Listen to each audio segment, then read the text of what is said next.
fighting with nobody, right? Uh-huh. All right, go. Are you ready to go to class? All right, bye, baby. I'll see you later. Class. Class, goodbye. Have a good day. Here, put your ruffle down now. There you go. Good morning, nice to see you. Make sure, gentlemen and scholars, our shirts are tucked in. Make sure our shirts are tucked in. You love the socks. Don't you think I need a pair of those? Morning. Good morning, Ariana. Thank you, baby. Hurry for breakfast. We are silent in 4. I'm at 3, normal voice. Please move quickly. Do not leave any trash at your table. Every day, we're a gentleman and a scholar, right?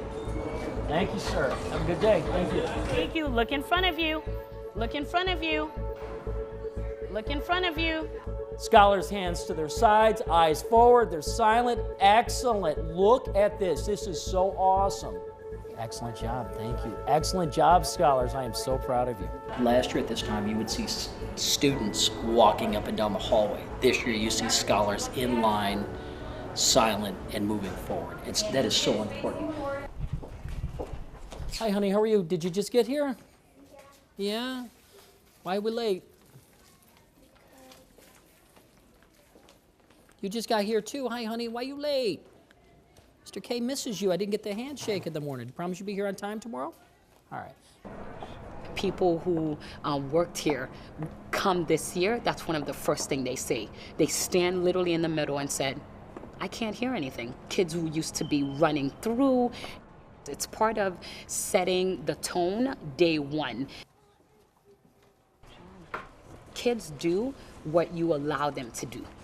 We tell them what we expect of them. If they're doing it, we praise them. We let them know they're doing a great job. If they're not doing it, we also sit them down and we say, you're not following the rules. You're not living up to the expectations, and this is what you need to change. All children have the ability, the capability to reach high standards. It's not innate. People are not born smart and born not smart. It's all about having the confidence to think you can, working hard and showing the effort. Once we improve social emotional, then we move on to academics.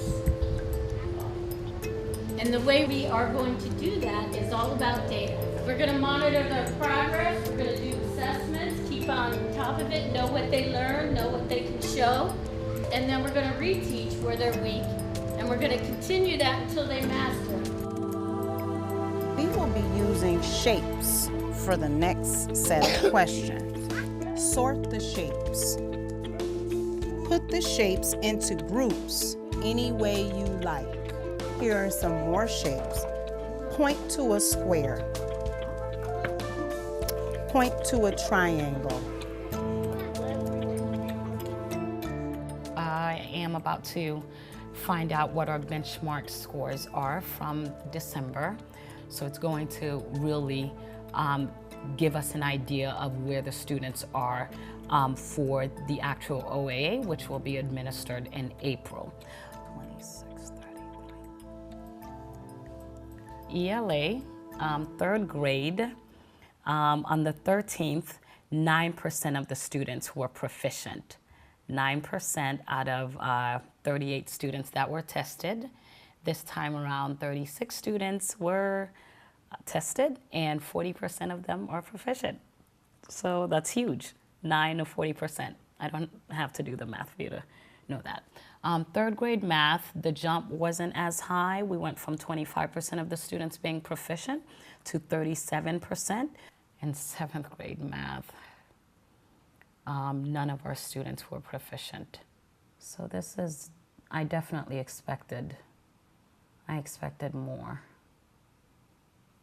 Because what's happening in the classroom is not as rigorous as what they're being assessed on. That's exactly what it is. Okay. Because things are not aligned. The instruction's not aligned. Okay. That's why. Here we go again. It's on us. It's on our shoulders. We know what the reality is. We know they're not all going to preschool.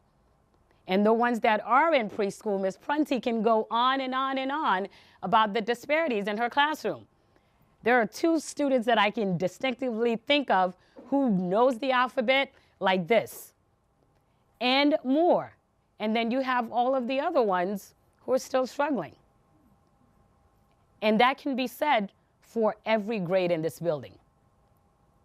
So the question now is, we know all of this, we've got all of the information, how do we take it and run with it? As we look at this, because there were multiple Right. areas to which we did not meet the high expectations that we both have for our scholars. Right. What changes do you think are necessary in teaching them?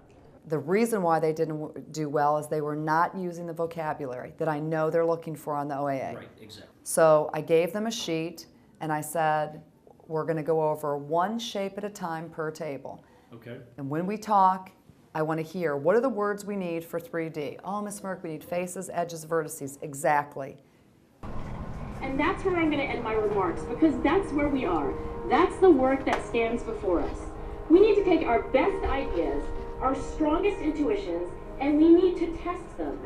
We need to measure whether we've been successful, and we have to be willing to fail, to be wrong, to start over again with lessons learned. In other words, we need to be gritty about getting our kids grittier. Thank you.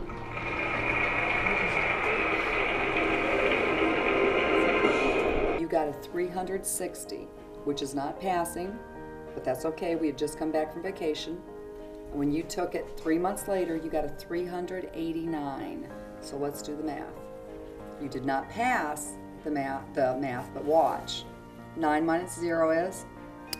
9. 8 minus 6 is?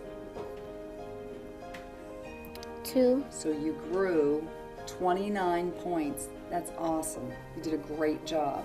So I can tell you were really focused and you studied. So if you got 2 more 2-pointers correct than you did in December, and 1 more multiple choice, you would pass the OAA in math. That would be incredible. I know you can do it. I wouldn't be surprised, in fact, if you don't go higher than 402, based on what I've been seeing lately. That's what I think. So I'm very proud of you. Good job.